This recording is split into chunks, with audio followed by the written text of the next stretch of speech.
Okay. So we're going to start our session with the blessing over studying the Torah. But meanwhile, I like to welcome you. And Natalie, thanks for being here. And Brad, I don't see yet. Here he is. Thank you, Brad, for being here.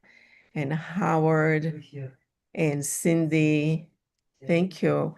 And Rebecca, thank you for being here. And Meryl, where is your beautiful face?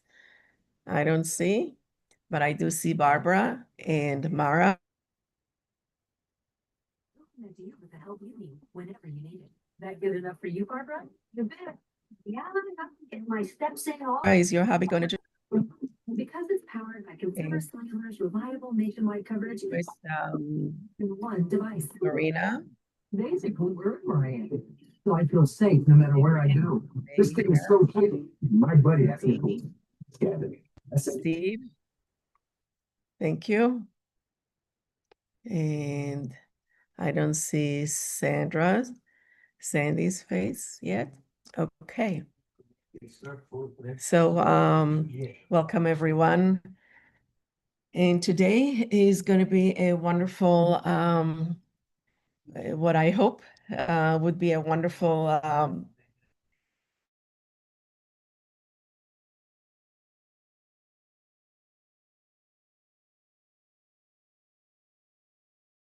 together. It ends with a bang, as we say. So I'd like to do the introduction to our prayer.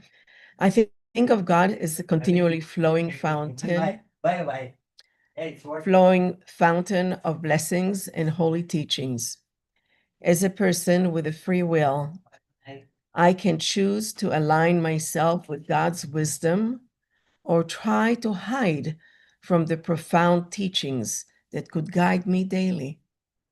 When I say a blessing with sincerity and study words of Torah, I am choosing once again to align myself with the ever-flowing goodness of God's love through Torah.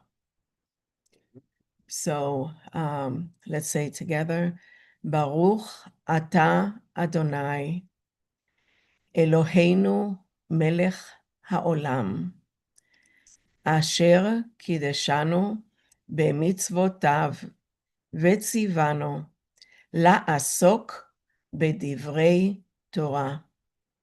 Blessed are you, Adonai, Adonai, our God, ruler of the universe, who hallows us with your mitzvot and commands us to engage in the study of Torah. And we say, Amen.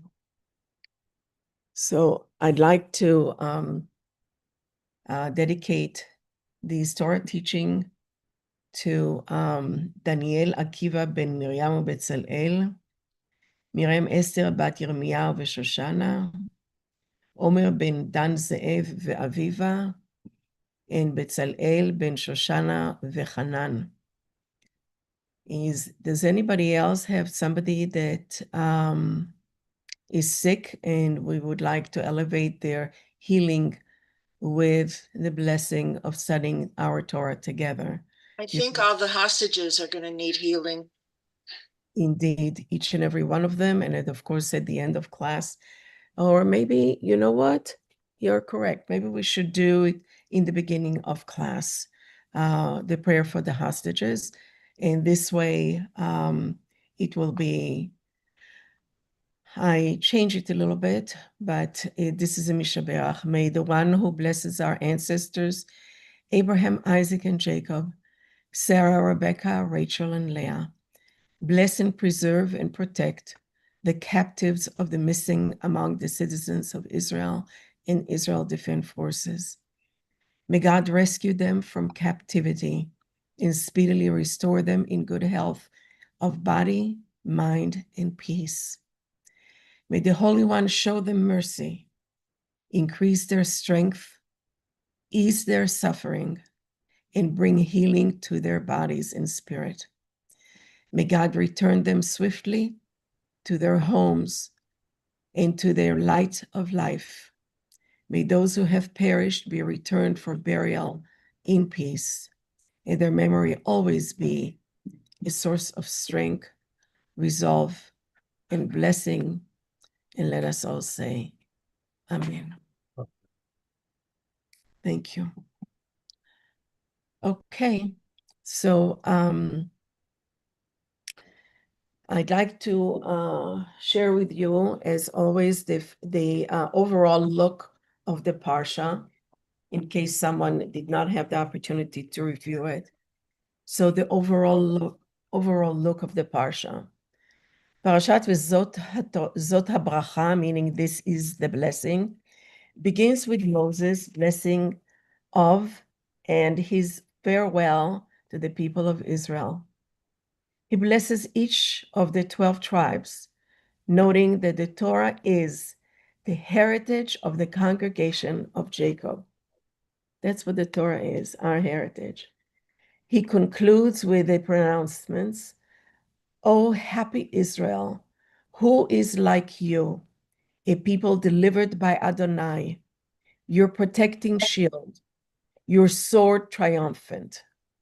And then Moses climbs on Mount Nebo, located in Moab, just across from the city of Jericho and the Dead Sea.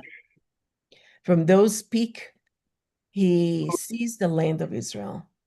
He dies there at the age of 120 years and is buried in Moab. No one knows the location of his grave. At the end of 30 days of mourning period, Joshua assumes leadership of the people. Never again, declares the Torah, did there arise in Israel a prophet like Moses, whom Adonai singled out face to face. So obviously, there are a lot of things that we are eager to study. Good to see you, Marina. Good to see you, Eric.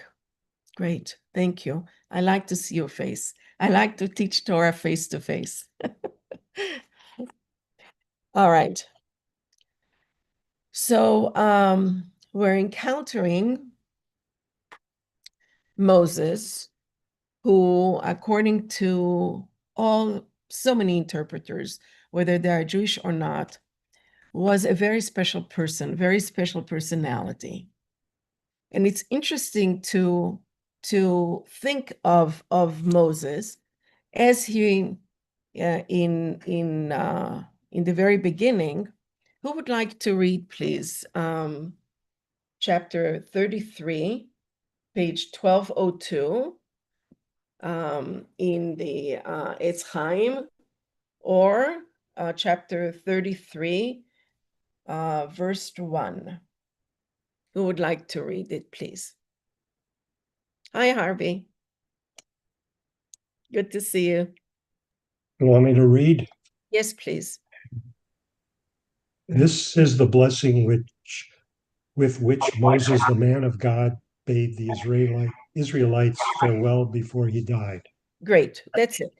So here because I'm very focusing on Moses and his character. So here he's described as Ish Elohim, the man of God, right? Man of God. Now turn to page 1210 or chapter 34, verse 5. Page 1210 or 34, verse 5.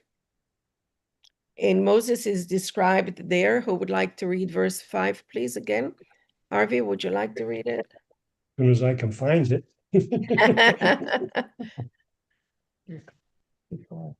34, number 10. Number 5. Number 5. So Moses, the servant of the Lord, died there in the land of Moab at the command of the Lord. Okay, thank you. So he's described in two different places as two to differently, right? So in the very beginning of our chapter, he's Isha Elohim, the man of God. And in chapter 34, he is the servant of God, Eved Elohim, right? What is the difference? What is the difference? Anyone? Helen, are you with us? Yeah, she's I'm sort of okay. lost. I See can't you. find the text. What are I we said reading from what? Exodus or Genesis? Who is it? Howard. Okay. I'm lost in terms of the place. What are we Okay. reading So Exodus? let me reiterate that. In the beginning of our Torah portion, on chapter 33, verse 1, Oh, Moses, Exodus we are or in Genesis? Deuteronomy. So I see your hand, Rebecca. I just want to reiterate the question. So in chapter 33, Moses is described as Isha Elohim, the man of God. In chapter 34, verse 5, he is described as Eved Adonai, or the servant of God. What is the difference between the man of God and the servant of God? Rebecca? In the first version, man of God, Moses is the anthropomorphic version of a physical being of God. He encapsulates a physicalness of God. And the servant of God is that he now possesses the ability to communicate to all of us through God. He's Okay. serving God as a communicator. Is it channeler, maybe? Or Channeler. okay, excellent. Beautiful. Who else? Mara?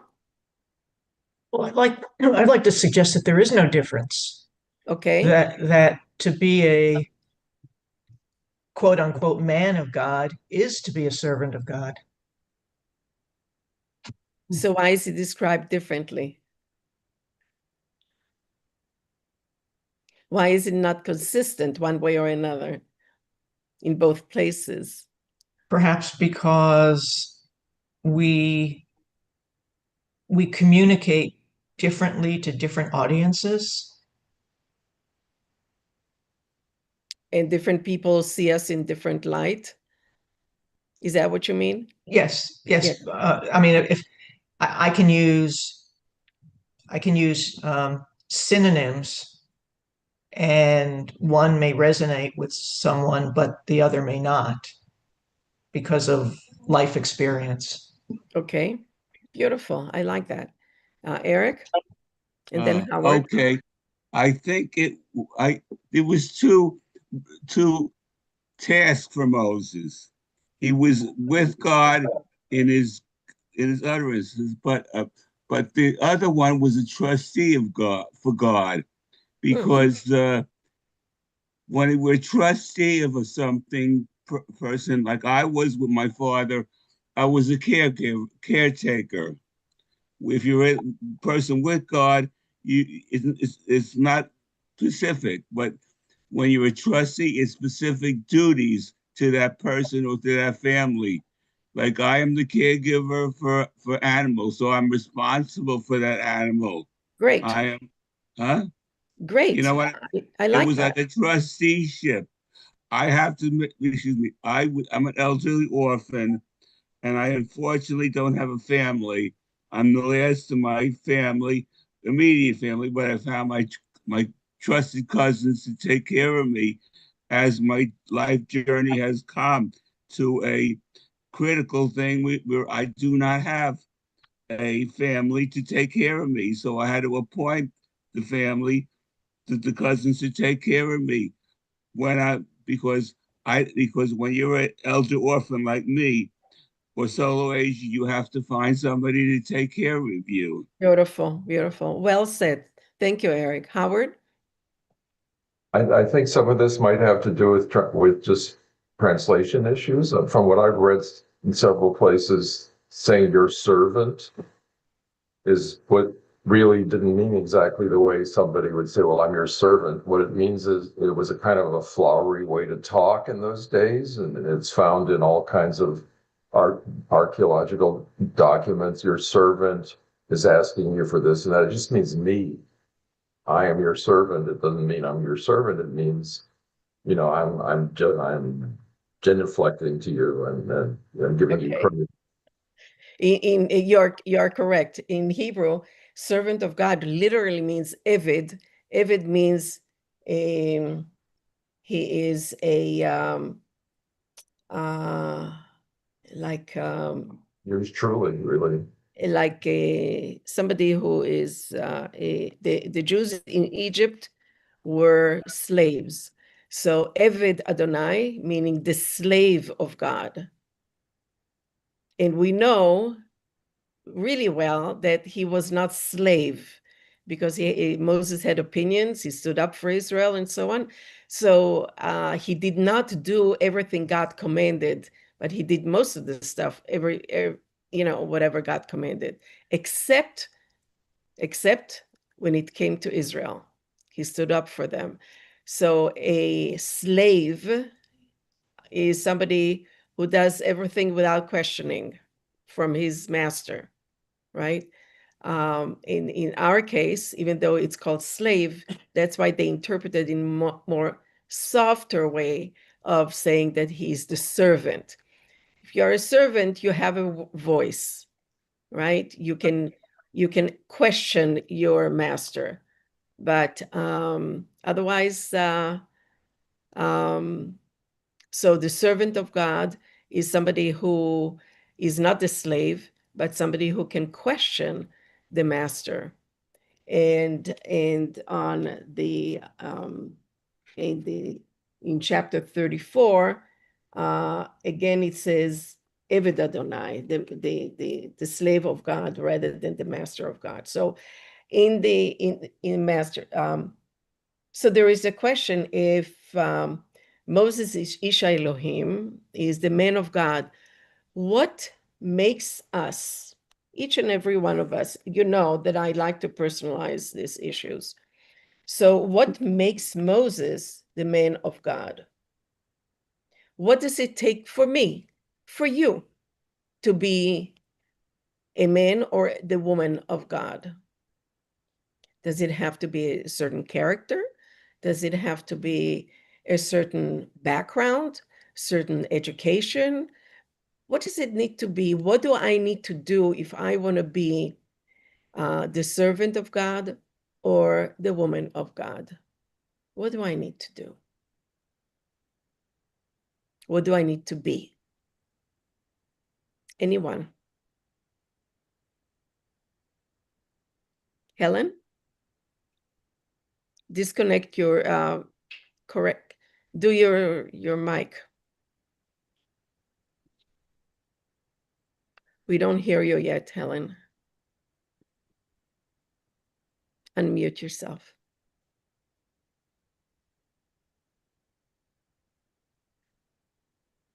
I'll take Steve while you are working on it, okay? Steve, go ahead. I just think it means that if you follow all of the mitzvot, look out for your fellow man and help prepare the world, then you're a servant of. I like that a lot. Thank you. Okay. Helen? Oh, not yet.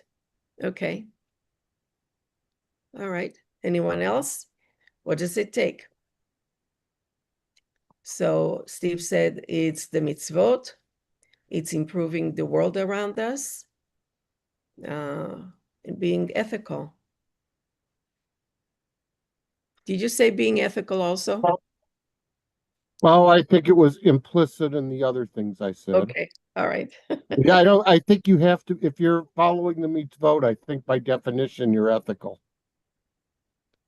Let's hope so. I'll tell you why I said that, because there are certain people who are wearing tzitzis and praying 3 times a day, and then they go and they cheat other people. So I always have reservations on that. Right, but if you look at all 613 and how you have to be honest in your dealings and you're not supposed to lie or bear false witness, I mean, Right. all of these things are fundamental ethics to me. Exactly. Right. Right. So we have to be inside the same as we are on the outside. So yeah, thank you. Very good. Okay. Who else? All right. So so we know that Moses knows God intimately, right? Because it says that he knew God face to face. Helen, when I don't want to not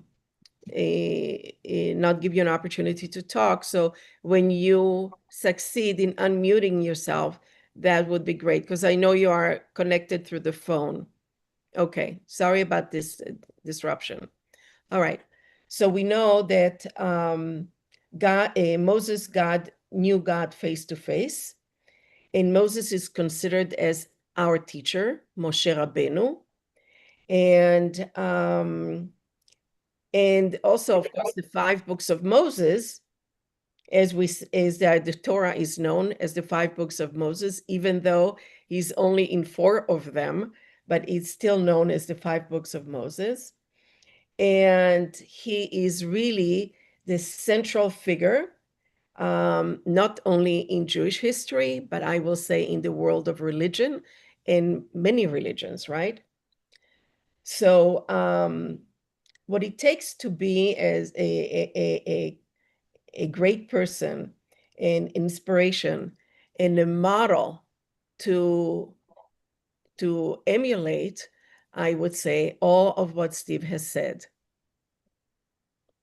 It takes a person that is ethical, stands up for his people, not only in front of other mighty emperors like Pharaoh, but also have a little chutzpah to stand up for the people, even before God. And that's something that not everybody can do. And not everybody has the might or the strength, inner strength, to stand up unequivocally to his people that he's leading. Rebecca? I want to use the word chosen. Moses was chosen.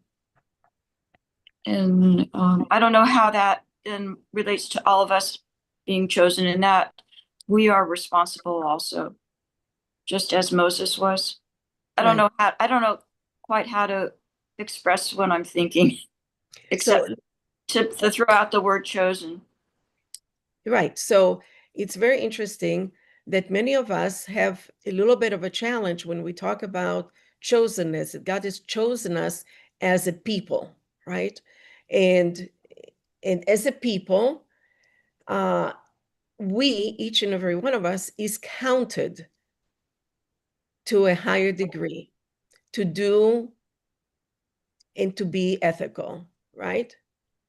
So, for example, I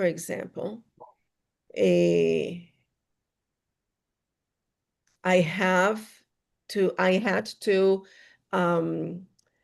take my grandchildren to a soccer practice. It was Shabbat, so I was not wearing my kippah. And my grandson asked me, Savta, how come you're not wearing your kippah? Because he's used to see me with a kippah all the time. So I told him, I'm driving on Shabbat, which is forbidden. And so I'm not wearing a kippah, so I will not be controversial to myself.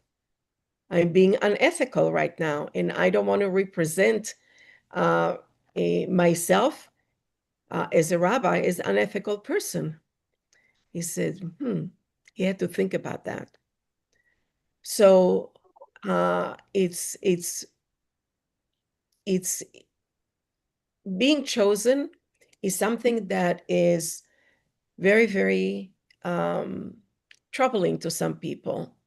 But when it comes to Moses, this is what it says, that he was the humblest man ever. Remember the scene at the burning bush. Remember, he says to him, God says to Moses, I want you to go and save the people. I'm choosing you and I want you to go. And Moses immediately says, I can't go. I'm kvad pe vekvad lashon. I am heavy on my tongue and heavy on my mouth. In other words, people interpreted it as being a stutterer, that he will not represent the people well in front of the powerful Pharaoh, right? So he was very concerned about that. And he says, I cannot go. And God immediately tells him, don't worry about it. I will send with you Aaron, your brother, your older brother, right? That he hasn't connected for a while. So God is trying to convince, I see your hand spread and Howard. God is trying to convince Moses that, yes, you are the person to go and save the people.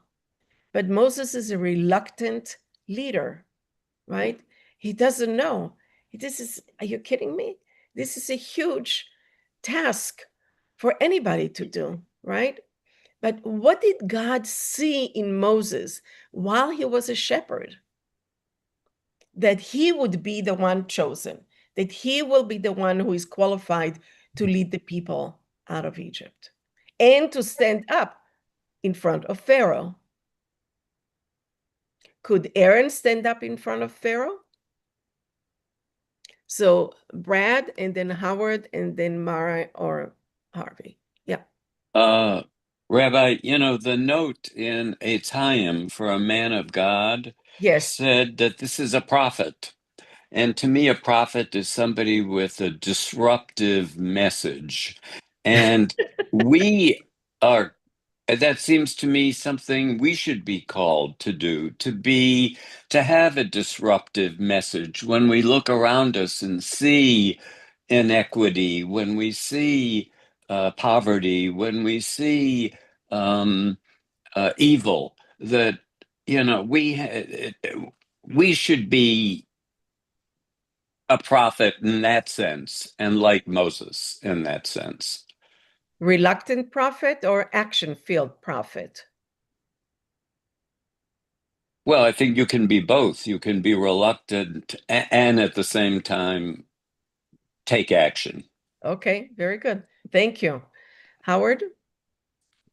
Well, back a minute ago when you brought up the passage about Moses being the most humble man that ever lived, this all sort of set me off thinking something that always bothered me, because Moses, according to the tradition, wrote this. And I don't see how anyone who's the humblest man that ever lived, or anyone could write that about himself, that he's the most humble man that ever lived. It's just a contradiction. Well, so it all depends who you believe who wrote the Torah, and we know that the 70 wise men have written the Torah. All, or was it Joshua who has written it? Was it the wise men that had written it initially and then transcended it to others, from Moses to Joshua, from Joshua to the 70? And so that's a different kind of a conversation. Yeah, But Or maybe God wrote it. I mean, there's a different, the author isn't the one who necessarily puts pen to paper. Right. But we know that it came from Moses orally, and then it went to Joshua orally, and then it went to the 70 who wrote it down. But Moses got it from God. Correct. This is when I became aware of the analysis and the studies that show that it has multiple authors. This was one of the first reasons that it seemed just so obvious to me that it has to be multiple authors.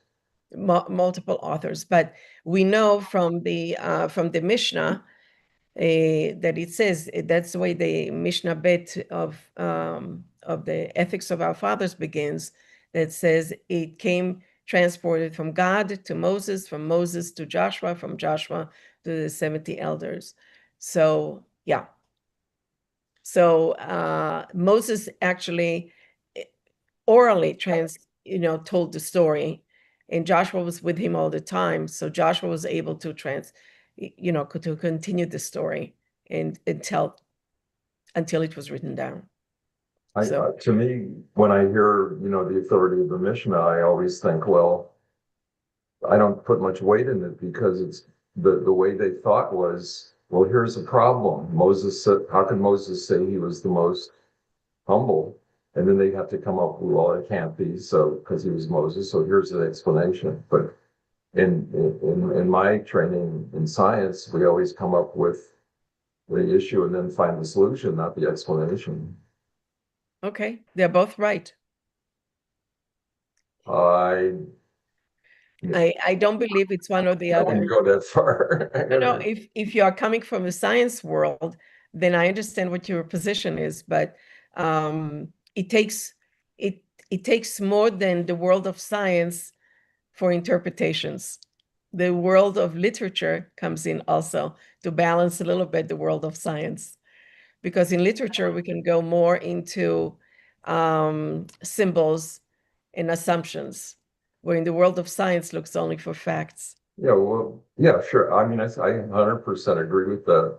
I mean, for sure, but that's more like, there's this idea of the willing suspension of belief. I mean, we're operating in a certain system, and That's it's right. literally, we know it was made up. In the real world, it was made up. In the world of the soul, maybe it has some other meaning. Okay. Thank you, Howard. Thank you. Mara?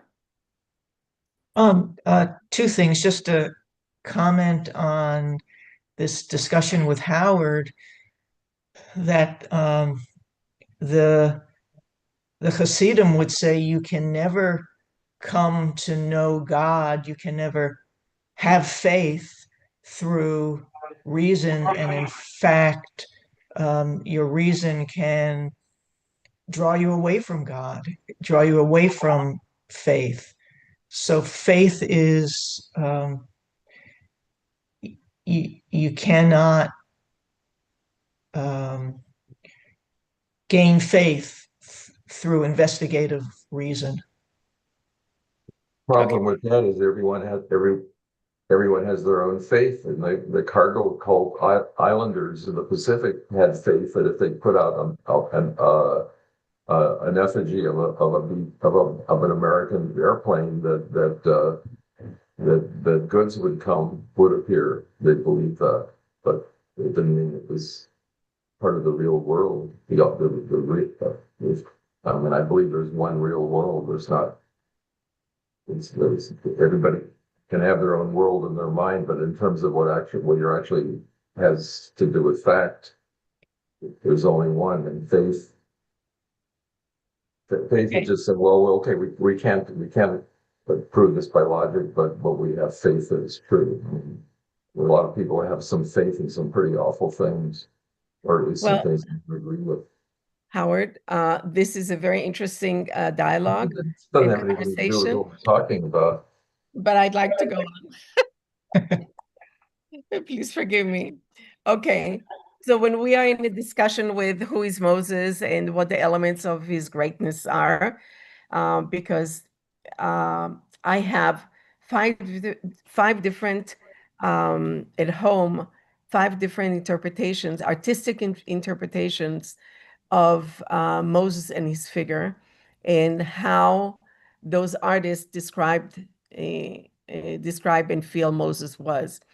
But there is no doubt in anyone's mind, and I think in across at least the Abrahamic religions, that Moses was a great prophet, a great man, and he was even compared to Adam, Noah, Abraham, Isaac, and Jacob, the first few people in this world. And he was superior to them. So think about Adam, Moses and Adam. Why was Moses even superior, if we can say that, superior to Adam? Anyone? Why was Moses superior to Adam? Adam, as we know, he failed to follow God's commandment, right? You remember? It's just like Moses. in a way, Moses one time failed, and of course he was punished for it. Okay. How about Noah?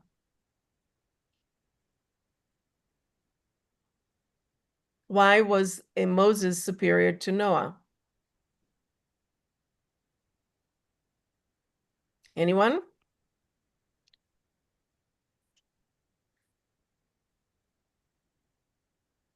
And they say Noah was a righteous man, but in the end, he failed.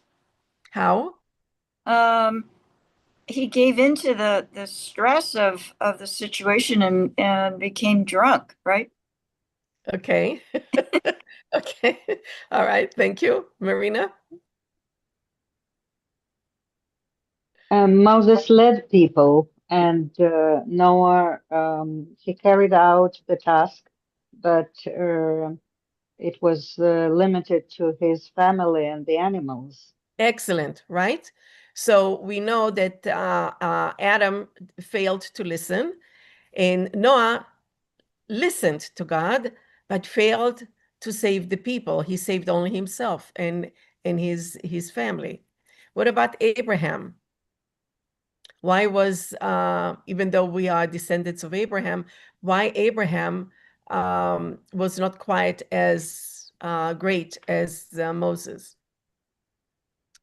Eric? It reminds me of the Brother's Keeper. I'm wrestling with that all the time because it was like the battle between socialism and capitalism. Capital. When you're a socialist, you're responsible. You're an elite. But when you're a capitalist, you still gotta be your brother's keeper, but do I'm it sorry, Eric. differently. Who are you talking about?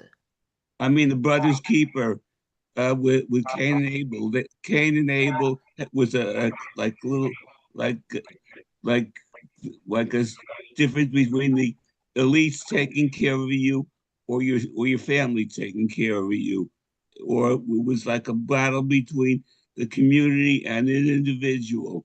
You know, Okay. I'm just having trouble with that passage via the socialist and the capitalist type of environment. You know what I'm talking about? Because we have individual responsibility, family responsibility, and community responsibility. And how can we balance everything between community and individual needs? Because we're all different. We need different things, and sometimes one size doesn't fit all. So we have to individualize our approach Right. to things. Like Right. I was a victim of the education system because they didn't realize that I was autistic when I was younger, but it was in the 50s. They didn't know about autistic and learning disabilities. So I struggled with school and I just did the best I can with what I got. Thank you very much. Thank you, Howard, for sharing. Eric, for sharing. Thank you. So what the interpreters are saying that Abraham, for example, was really a role model at that time for hospitality, right? But he did that only to the passers-by, right? And from time to time, pastors did come by, and we know the story with the angels, and came to visit Abraham. But what happened with Moses? He was hospitable for 40 years. He provided his people with manna, right? For 40 years. So Abraham was only for passers-by, according to tradition, and Moses for everyone. What happens with Isaac? Isaac, during the Akedah, he had a glimpse, of course, with God, and he was about to be slaughtered, but he wasn't, right? So he had a glimpse with God, attachment with God, but we know Moses had constant conversation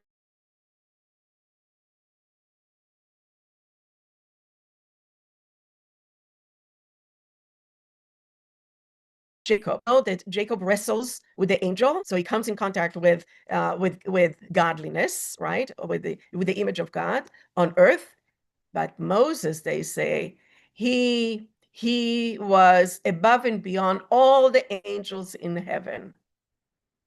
And I like that, because Moses had both the power on earth as he had in heaven. And that's really heartwarming.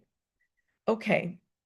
So I'd like to share with you a few other interpreters of the Torah, of Moses' greatness. So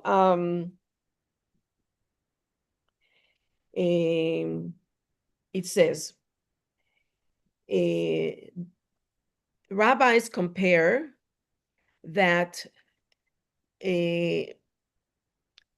Moses, when Moses went up to Mount Sinai, I saw, Steve, your hand. Just let me finish this thought. When Moses went up to Mount Sinai, did any of us ever think about how did he sustain himself for 40 days and 40 nights in the cold, fearful of lightning, fearful of the thunders that the people of Israel were so fearful on earth? Did we ever think, what was his earthly needs that were not met during those 40 days? And yet, he came down to the people after he encountered God and written the 10 Commandments. And what did he see? What did he see when he came down? That Aaron, his brother, the chief Cohen, right, who came down and helped the people to build an effigy of a golden calf, to worship, not just to build it and having a nice statue around. This is to worship. The ultimate betrayal. I want you to think about this.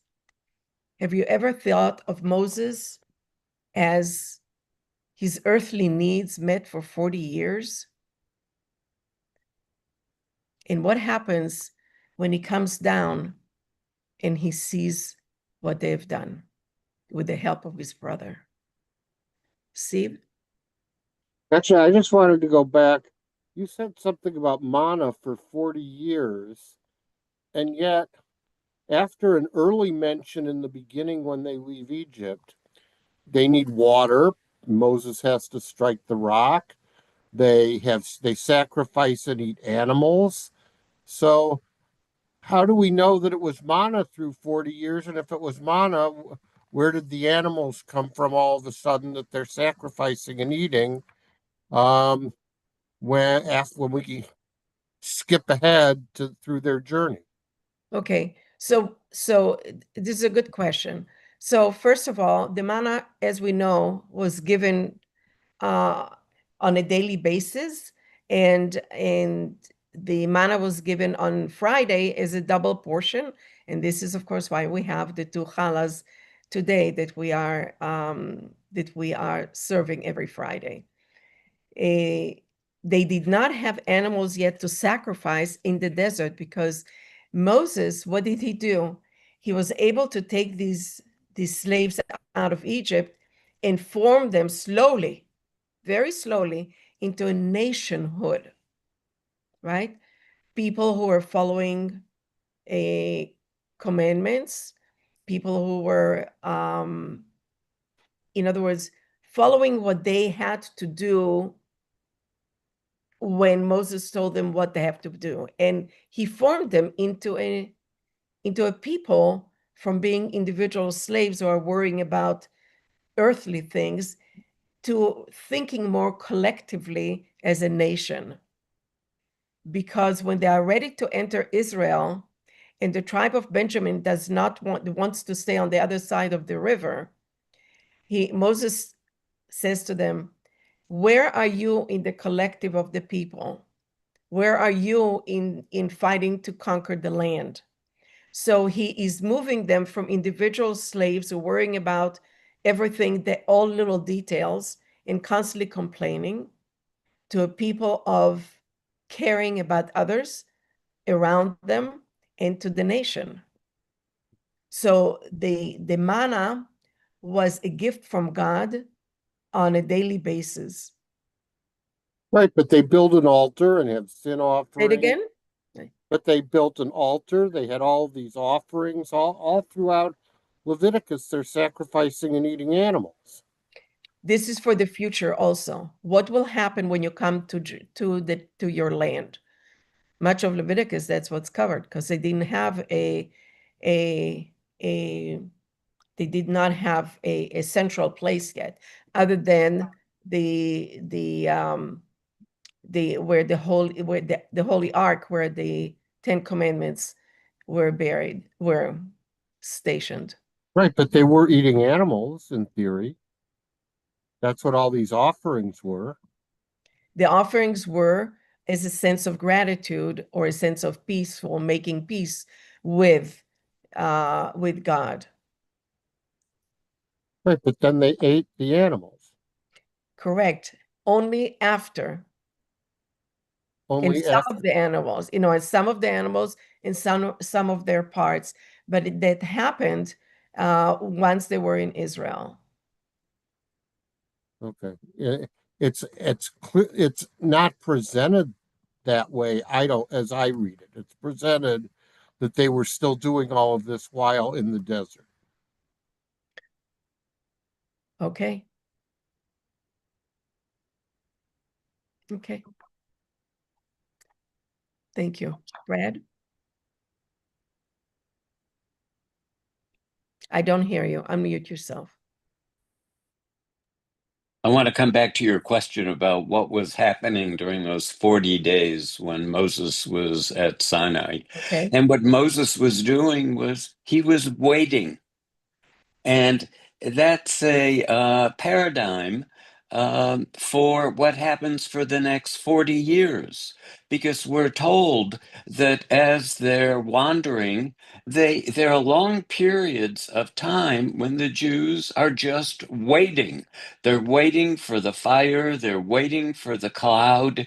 So it's a waiting for Godot type of experience that we're being presented with. And now finally they're arriving.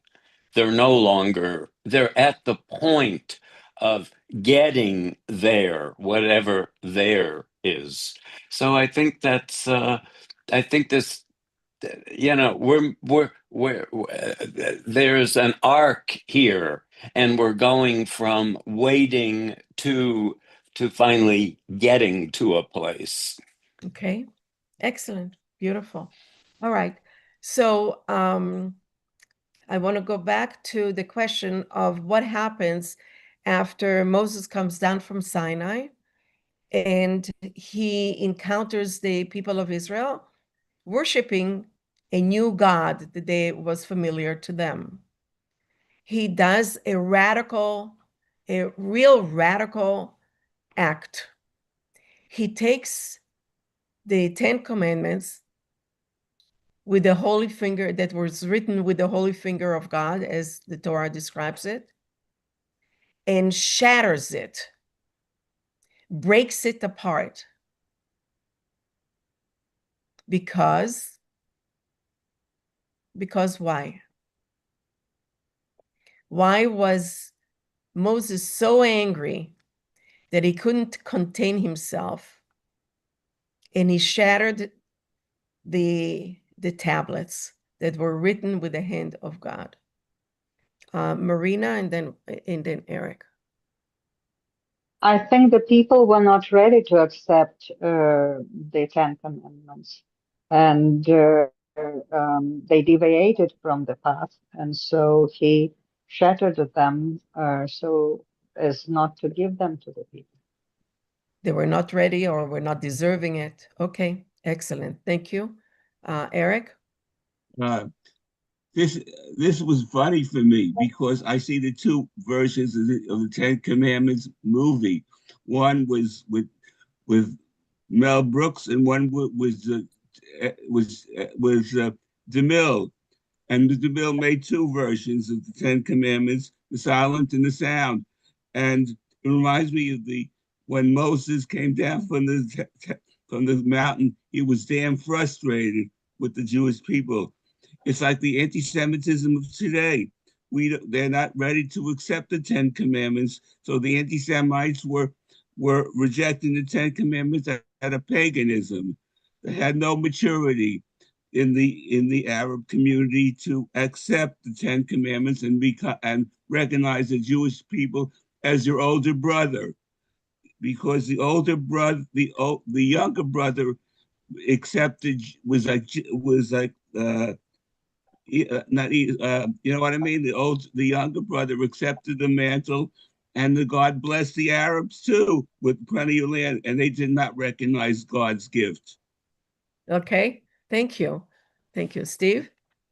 I think Moses felt betrayed and that he wasn't trusted. He's sacrificing for the people. He's proven to them that he's sort of been appointed their leader by God, has gotten them out of Egypt, and how quickly they lose faith.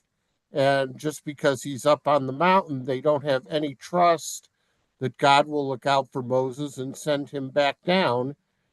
And it's, I think, a betrayal in his mind.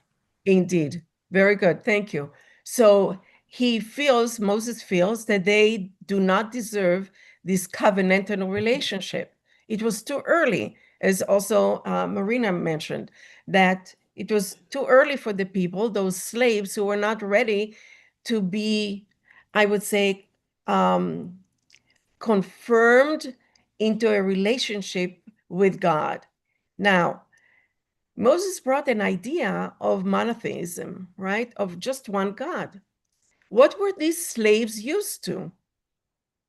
They were used to many gods in Egypt. They were worshiping many gods there, right? All of a sudden, Moses comes and says, all this, erase all this, including the golden calf. And now you're going to be listening only to one God who you cannot see.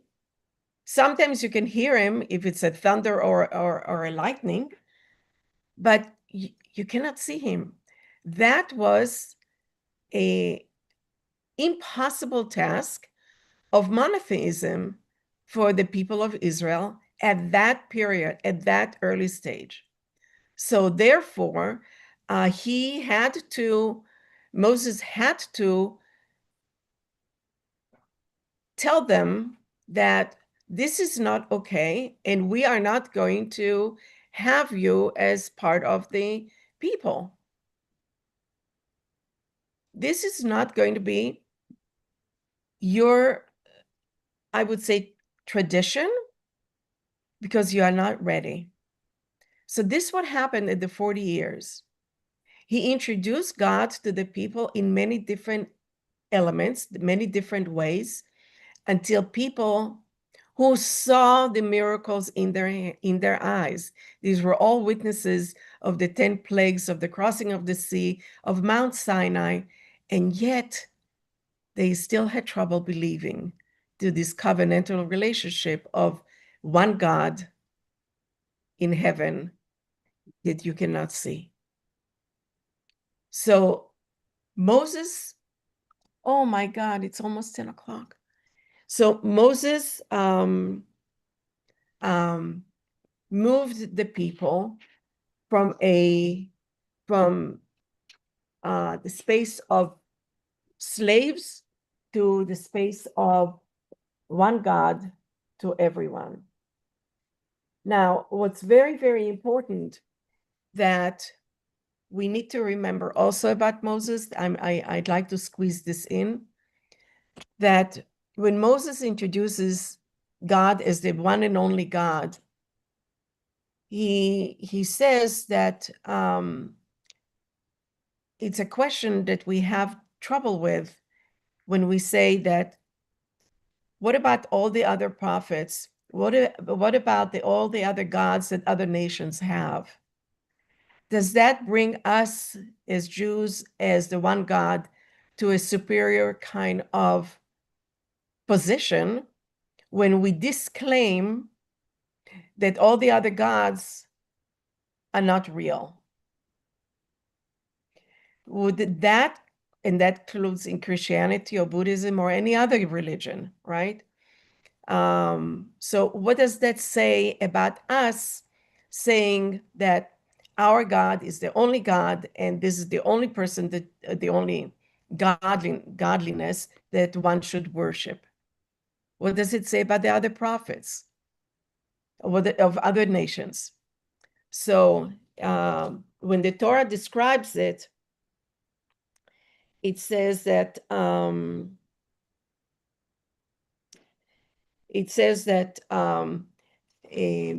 Moses talked to the people of Israel, meaning the people of Israel can have only one God, but it doesn't say that all the other gods are not valid, or all the other prophets are not valid.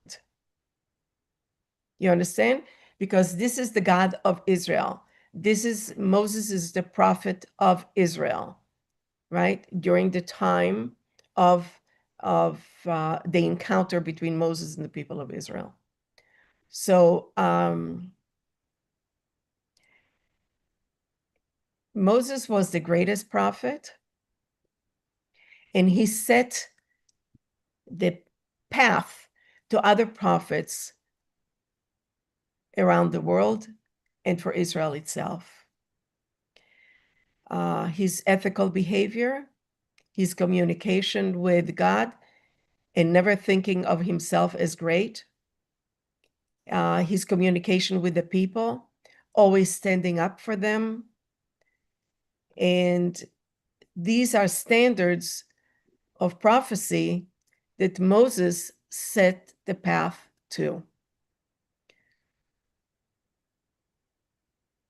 Moses leaves us with going on Mount Nebo, and then it says that the people have cried over him for 30 days. And Moses knew ahead of time that this would happen. So he set Joshua as the continuation of himself. So there was no gap in leadership when Moses disappears the second time and he goes up the mountain. There was no mention of building another golden calf at that point. So that's something very important to see, the progress of the people during those 40 years from when they have built the golden calf to the second opportunity when Moses goes up to the mountain and they don't build a golden calf. Now they are ready to enter the land of Israel. So because we are ending the Torah at this time, there is a very special blessing that appears at the end of its time. And it says, Chazak, Chazak, v'nitchazek. May we be strong and strengthened and always be together as a unit, And then it says, Tam v'nishlam. It's completed in its wholeness. Tehillah la'el borei olam. We are giving strength to the people, to God who built the world. We are giving strength and honor to God who built the world. So whether it's science or literature, Howard, this is how the Torah of its time ends on page 1213. Now, what I'd like you to pay attention to what some of the interpreters have chosen to look at. What is the first word of the Torah? Bereshit, in the beginning, right? What is the last word of the Torah? Yisrael, Israel.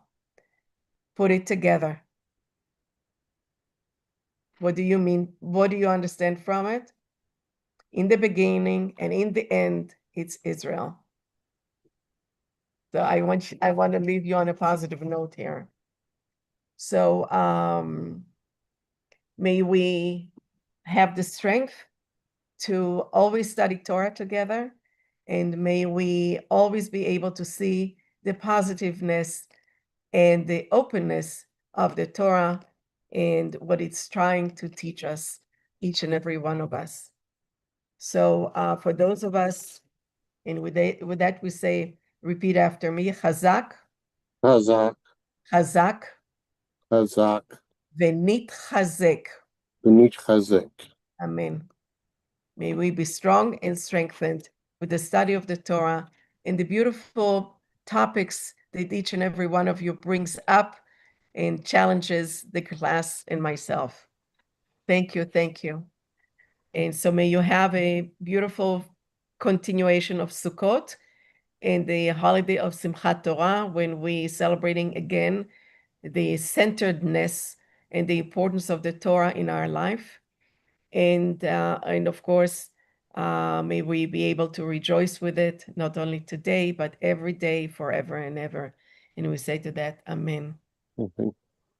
So for those of you who are commemorating a yahrzeit of a loved one, would you like to say their name? Mildred Kaufman. Thank you. Anybody else? Okay, I have those who passed away during this past month is Mickey Benoff, Bob Roeder, Jerry Pfeiffer, Noah Bat Saada Ben Ishai, Ellis Layden, and Annette Tucker. And so kind to please rise for the Kaddish.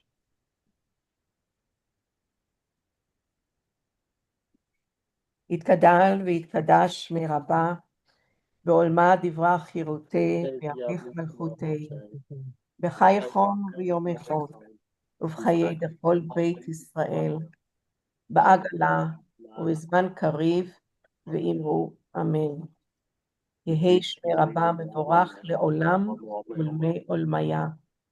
יתברך וישתבח ויתפאר ויתרומם ויתנשא. ויתהדר ויתעלה ויתהלל שמי דקודשה בריחו. לעילה מכל ברכתה ושירתה. תושבחתה ונחמתה. תאמירן בעולמה. אמרו אמן. יהי שלמה רבה וישמעיה. וחיים עלינו ועל כל ישראל. אמן. עושה שלום בדרומה. הוא יעשה שלום עלינו ועל כל ישראל. Amen. May the one who makes peace in the heavens also make peace upon us, upon Israel, and people everywhere. And let us say, Amen. Amen. Loving hugs, everyone. God bless. Thank Shabbat you. shalom. Shabbat shalom. Shabbat shalom. Thank you. Shabbat shalom.